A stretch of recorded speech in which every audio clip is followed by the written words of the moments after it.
욥기 40장입니다. 욥기 40장 1절로 24절 말씀 우리 한 목소리로 봉독하겠습니다. 여호와께서 또 욥에게 일러 말씀하시되 터집 잡는 자가 전능자와 다투겠느냐? 하나님을 탓하는 자는 대답할지니라. 욥이 여호와께 대답하여 이르되 보소서, 나는 비천하오니 무엇이라 주께 대답하리까? 손으로 내 입을 가릴 뿐이로소이다. 내가 한 번 말씀하여서 싸운적 다시는 더 대답하지 아니하겠나이다. 그때 여호와께서 폭풍우 가운데에서 욥에게 일러 말씀하시되 너는 대장부처럼 허리를 묶고 내가 내게 묻겠으며 내게 대답할지니라. 네가 내 공의를 부인하려느냐? 내 의를 내세우려고 나를 악하다 하겠느냐? 내가 하나님처럼 능력이 있느냐? 하나님처럼 천둥 소리를 내겠느냐?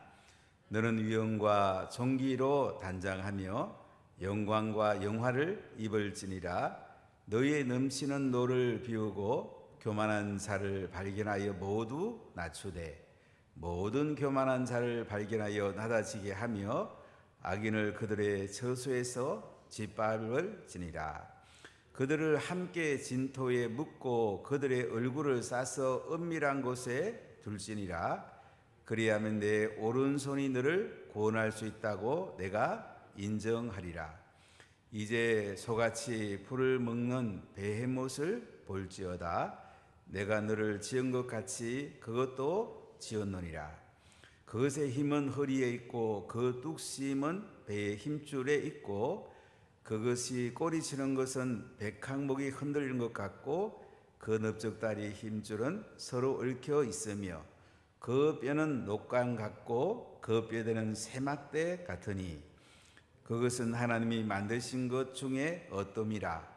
그것을 지으신 이가 자기의 칼을 가져오기를 바라노라. 모든 들짐승들이 뛰노는 산은 그것을 위하여 먹이를 내느니라. 그것이 연잎 아래에나 갈대 그늘에서나 늪 속에 엎드리니 연잎 그늘이 덮으며 시내 버들이 그를 감싸는도다. 강물이 소용돌이 칠지라도 그것이 놀라지 않고 요단강 물이 쏟아져 그 입으로 들어가도 태연하니 그것이 눈을 뜨고 있을 때 누가 능히 잡을 수 있겠으며 갈고리로 그것의 코를 꿰일 수 있겠느냐. 아멘. 오늘 말씀은 하나님께서 욥에게 말씀하시면서 어떻게 사람이 전능자와 다툴 수 있느냐, 논쟁할 수 있느냐, 하나님이 얼마나 크신 분인지, 전능하시고 하나님께서 의로우신 분인 것을 말씀하고 있습니다.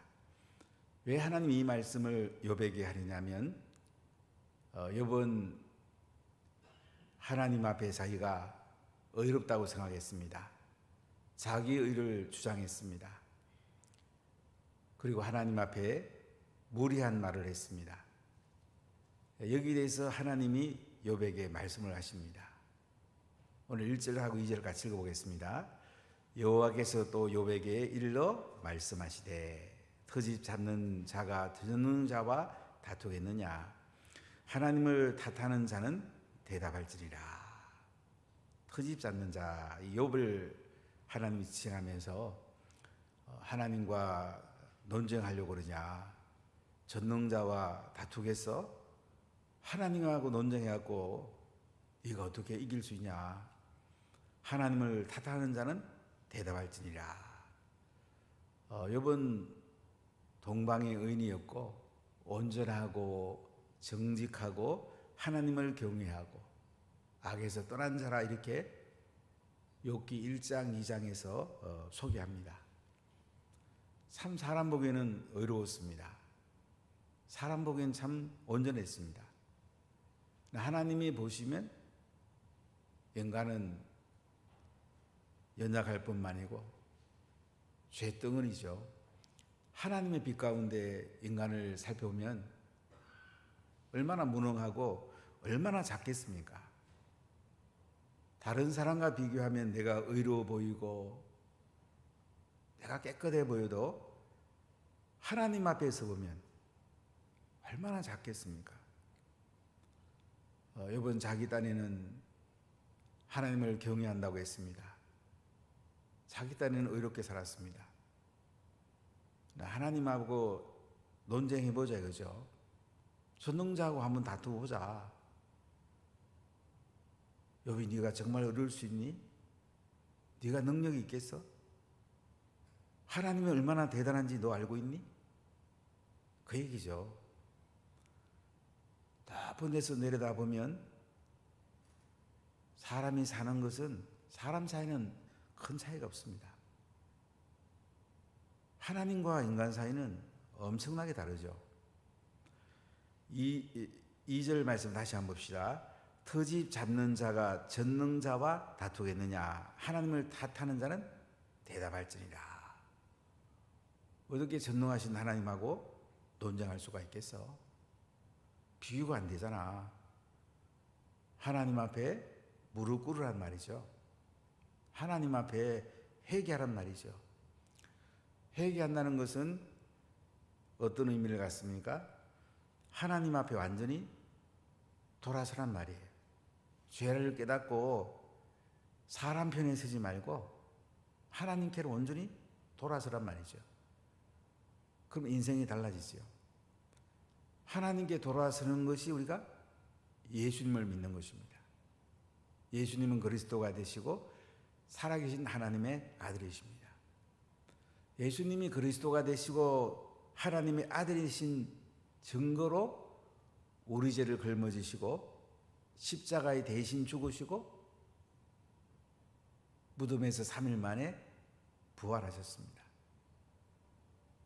우리가 복음 가운데서 보면 얼마나 큰 죄인지, 얼마나 연약한 존재인지 자기 자신을 들여다봐야 됩니다. 우리는 자꾸 다른 사람하고 비교하면서 낙심하기도 하고 교만하기도 하고 사람 사이에 우리가 비교하면서 굉장히 힘들어합니다. 우리는 하나님 앞에 서봐야 돼요. 전 세계를 구원할 길은 예수님밖에 안 계십니다. 복음밖에 없습니다. 복음은 대단한 능력이 있습니다. 욥이 멀리서 예수님을 바라보고는 있지만은 욥은 진정 아직 예수님의 깊은 은혜 가운데 나가지 못했습니다. 하나님 오늘 뭐라고 합니까? 하나님 앞에 납작 엎드리라. 예수 그리스도 앞으로 와라. 하나님의 은혜를 받아야 된다. 이 말씀이죠. 전세희가 동성애로 몸살을 앓고 있습니다. 동성애가 유럽 교회를 무너뜨렸고 지금 미국 교회를 무너뜨리고 있습니다. 우리는 영적 전쟁에 서 있습니다. 동성애가 뚫리면 제일 손해보는 건 교회입니다. 교회가 살아남기 굉장히 어렵습니다. 목회자가 동성애 설교하면 벌금을 내든지 잡혀가든지 교회가 힘이 있을 수가 없어요. 그래도 대한민국에 보수적인 교회가 많이 있어서 지금은 잘 버티고 있는데 지금 학교 교과서만 해도 동성애가 많이 들어와 있습니다. 유치부 과정부터 들어와 있습니다. 언론에서도 많이 동성애를 미화하고 있습니다. 계속 이 섬에 들어오다 보면 10년, 20년 지나면 참 쉽지 않습니다. 전 세계가 지금 한국 교회를 주목하고 있습니다. 전 세계의 교회를 찾아봐도 한국 교회만큼 건강한 교회가 없다고 이야기를 합니다. 지난 월요일 날 사랑의 교회 한국교회 섬김의 날이 있어서 잠깐 다녀왔는데, 그때 그 마이클 리브스라는 영국의 유니온 신학교 총장인데 존 스타트의 수지자입니다. 그분은 1시간 내내 예수님 이야기했습니다. 복음 이야기했습니다. 우리가 얼마나 하나님 앞에 진노를 받아야 되는 죄인인가. 죄인의 초점을 맞춰서 메시지를 주셨는데, 함께한 모든 사람들이 눈물을 흘리고 은혜 받는 모습을 보면서 결국 인간에게 가장 중요한 것은 복음입니다. 내가 죄인인 것을 철저히 깨달으면 하나님 앞에 항복하지 않을 수가 없어요. 구약은 내가 죄인인 것을 율법을 통해서 수도 없이 말씀을 하십니다. 신약은 이 율법으로 말미암아 죄인이 너무나 분명하고 하나님 앞에 죽을 수밖에 없고 지옥 갈 수밖에 없고, 하나님 앞에 서보면 너무나 미천한 인생을 구하러 하나님 예수님을 보내셨다는 거죠. 그분이 우리를 위해서 십자가에 대신 죽으시고 부활하셨다. 이 예수님을 믿으면 해답이 나옵니다. 이 예수님 안에 거하면 성령이 임하게 되고 우리가 하나님 은혜 가운데 인생의 고난을 잘 뚫고 나갈 수 있습니다. 참 우리가 어려운 시절을 살고 있습니다. 동성애가 몰려오고 경제가 너무 어렵습니다. 자녀들이 취직하는 게 너무 어렵습니다. 결혼하는 것도 쉽지 않습니다. 이런 시대를 살아가면서 우리가 해야 될 가장 중요한 게 뭐냐? 하나님의 은혜 가운데 머무는 것입니다. 성령을 충만히 받아야 됩니다. 안 그러면 자꾸 인간적 생각이 납니다. 자꾸 다른 사람과 비교합니다. 오늘 여러분, 다른 사람 관계 속에는 굉장히 이로워요. 온전합니다. 하나님 앞에 서 보니까 자신이 어떤 존재인지 3절 4절 같이 읽어봅시다. 욥이 여호와께 대답하여 이르되 보소서 나는 미천하오니 무엇이라 주께 대답하리까? 손으로 내 입을 가릴 뿐이로소이다. 하나님 앞에 서 보니까 자기의 본 모습을 보고 있는 거예요. 사람과 사람 사이에서는 욥이 자기 본 모습을 못 봤어요. 제 친구들은 인간적으로 위로한다는 것이 욥에게 더 큰 상처를 줍니다. 엘리후가 젊었지만은 욥을 하나님 앞으로 안내합니다. 하나님 앞에 욥이 서보니까 어떻게 해요? 나는 비천합니다. 하나님 앞에 의로운 사람이 누가 있겠어요? 하나님 앞에 당당한 사람이 누가 있겠습니까? 나는 비천하오니. 나는 비천합니다. 무엇이라 주께 대답하리까? 주님 앞에 대답할 게 뭐가 있겠어요? 그래서 손으로 내 입을 가릴 뿐이로소이다.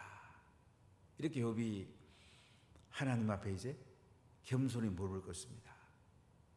우리가 이 자세가 필요합니다. 교만하면 아무것도 안 보입니다.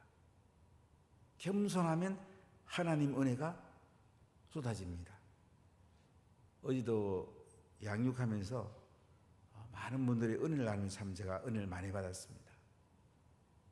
우리가 예수님 믿고 20년 이상 믿으면서 잘 믿는 건 쉽지 않습니다. 10년까지는 잘 믿을 수 있어요. 20년까지도 그래도 괜찮아요. 20년 되면 위기입니다. 굳어지기 쉽고 매너리즘에 빠지기 쉽고 자기 의지하기 쉽고 내가 이만큼 수고했는데 그래도 내가 이만큼 일했는데 여기 빠지기 쉬워요. 여러분 이걸 내려놔야 됩니다. 나는 비천하오니. 욥이 얼마나 대단했습니까? 얼마나 선한 일을 많이 했습니까? 욥이 지나가면 젊은이들은 옆으로 비끼면서 욥에게 존경을 표시했습니다. 그런 자녀들이 생일잔치 끝나면 하나님께 번제드리면서 죄를 회개했습니다. 하나님 만나고 보니까 어떻게 해요? 나는 비천하오니 무엇이라 주께 대답하리까? 나는 비천하오니. 나는 비천합니다. 사람이 대단한 게 없습니다. 인간의 지식을 다 모아도 하나님 앞에 서보면 비천합니다. 내가 한 일 모든 것을 다 모아봐도 하나님 앞에 서보면 아주 한 줌의 재만도 못해. 너무너무 비천해요. 은혜 받았을 때는 우리가 죄를 깨닫고 회개하지 않습니까? 천부여 의지 없어서 손들고 주님 앞에 나오지 않습니까? 근데 예수 믿는 것도 자꾸 오래 믿다 보면요, 자기도 모르게 이제 비천하는 이 마음이 줄어들어요. 내가 그래도 하나님께 좀 한 게 있는데, 자꾸 자기 자신을 내세우게 돼. 그러면 신앙이 내리막길로 가는 거예요. 우리가 하나님 앞에 죄를 많이 볼수록 은혜가 넘치게 됩니다. 저는 한경림 목사님께서 제가 신학교 다닐 때에 강단에서 회개하셨던 것을 종종 생각해 봅니다. 대한민국에서 가장 존경받는 목사님인데 그분이 강단에 서서 하시는 말씀이, 저는 죄인입니다. 전 못난 놈입니다. 저는 신사참배했습니다. 제가 하나님께 서려고 생각하니까 너무너무 죄송합니다. 1시간 내내 우시는 거예요. 한경림 목사님 하면 가장 존경받는 목사님이 있는데 1시간 내내 우시는 걸 보면서 참 하나님 앞에 우리가 얼마나 부족한 존재고 비천한 존재인지 가끔 되뇌이 봅니다. 여기 이제 제대로 이제 하나님을 뵙고 있는 거예요. 보소서 나는 비천한 오니 무엇이라 하나님께 대답하겠습니까? 입으로, 이 손으로 입을 가릴 뿐입니다. 하나님 앞에 아무것도 내놓을 게 없다는 거예요. 사람이 이 땅에 뭐 한 것 같지만요, 하나님께서 보세요. 정말 작은 거예요. 우리가 매일매일 하나님께서 해야 됩니다. 사람과 비교하면 안 돼요. 옛날에 내가 한 거하고 또 지금과 비교해도 안 돼요. 나는 비천하오니. 5절 말씀 보십시오. 내가 한 번 말하여 싸운 적 다시는 더 대답하지 아니하였나이다. 이제 더 하나님께 논쟁하지 않겠다는 거야. 하나님 앞에 서보니까 얼마나 비천한지 하나님하고 논쟁할 수 있는 그 위치가 아니에요. 하나님 말씀을 듣고 순종하는 것이 인간이 해야 될 것이지 하나님 앞에 우리가 어떻게 논쟁하겠어요? 6절부터 한번 보겠습니다. 그때 여호와께서 폭풍우 가운데서 욥에게 일러 말씀하시되 너는 대장부처럼 허리를 묶고 내가 네게 묻겠으니 내게 대답할지니라. 네가 내 공의를 부인하려느냐? 네 의를 세우려고 나를 악하다 하겠느냐? 네가 하나님처럼 능력이 있느냐? 하나님처럼 천둥 소리를 내겠느냐? 여봐, 너 공의롭다고 말할 수 있어? 하나님 앞에 서보라 이거예요. 어떻게 인간이 공의롭다 할 수 있냐 그죠? 너 하나님처럼 능력이 있어? 하나님처럼 천둥 소리 낼 수 있어? 여러분 꼼짝 못하는 거죠. 인간이 얼마나 무능하고 얼마나 비천한가.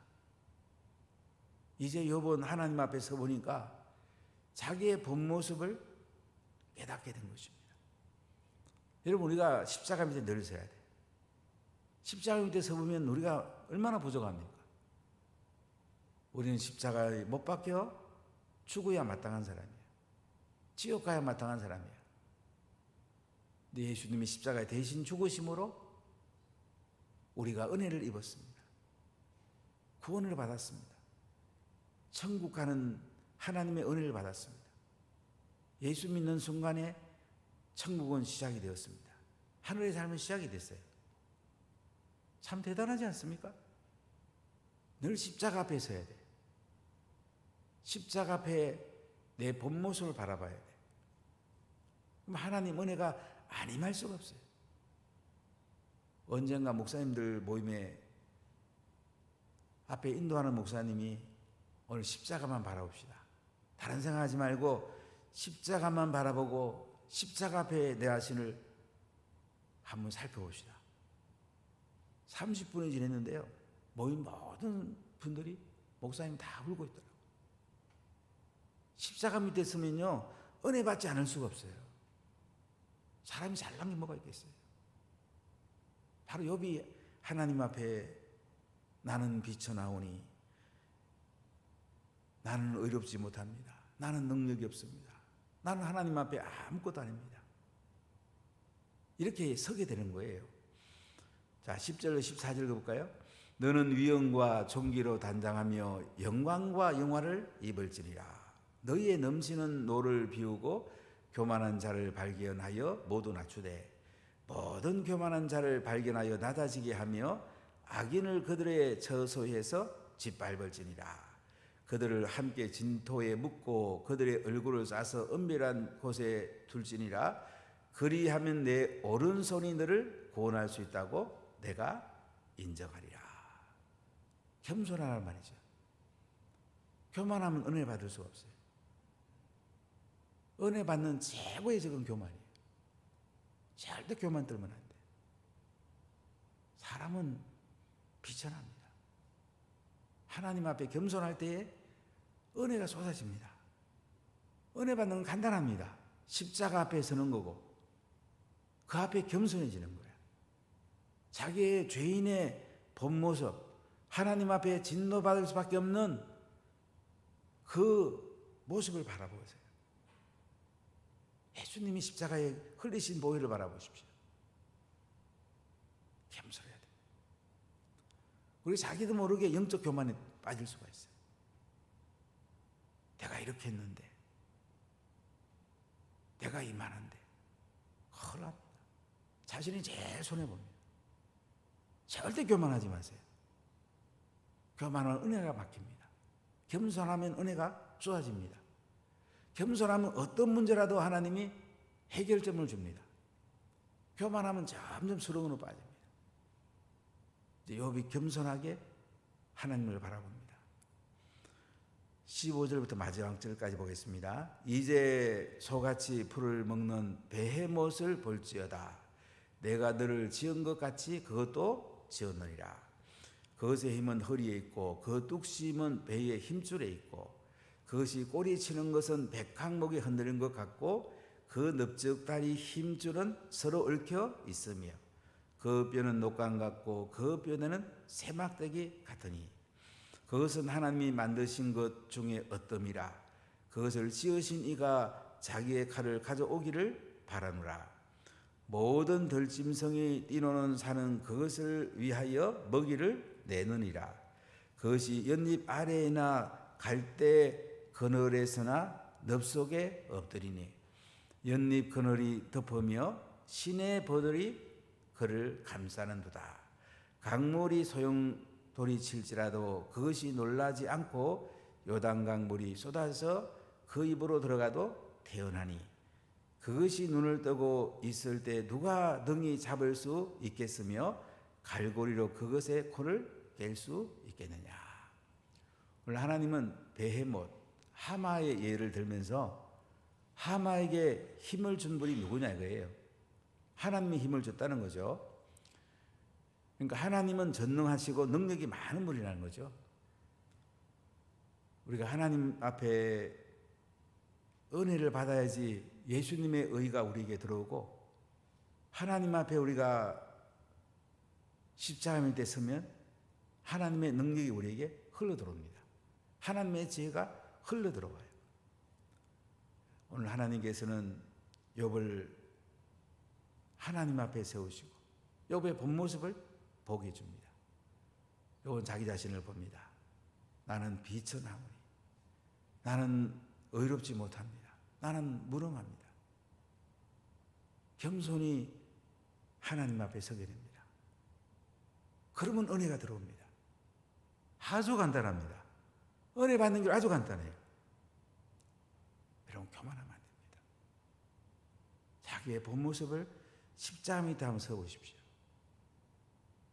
오늘 하나님 은혜가 임하고 능력과 지혜가 임하고 오늘 예수님과 동행하면서 복된 날, 복된 인생 되기를 간절히 축복합니다. 기도합시다.